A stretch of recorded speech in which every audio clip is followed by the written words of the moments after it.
America சீனா இடையேயான வர்த்தக போர் அப்படிங்கிறது இப்போ தீவிரமடைஞ்சிருக்கு.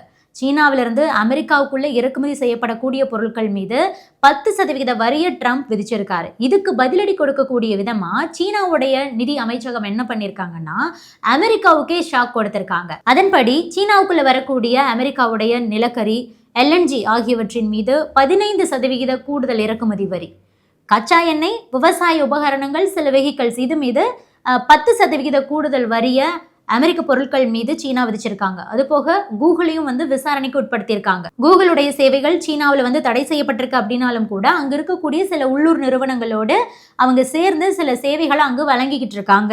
இது போக ட்ரம்போட நடவடிக்கைக்கு எதிராக உலக வர்த்தக சபையில கேஸ் போட போறாங்க சீனா. இதனால கடுப்பான ட்ரம்ப் தற்போது சீனா மீதான வரியை ஹாங்காங்குக்கும் விரிவுபடுத்தியிருக்காங்க. ஹாங்காங்ல இருந்து இறக்குமதி செய்யப்படக்கூடிய பொருட்கள் மீது 10% கூடுதல் வரி விதிக்கப்படும் ஒரு அறிவிப்பை கொடுத்திருக்காரு.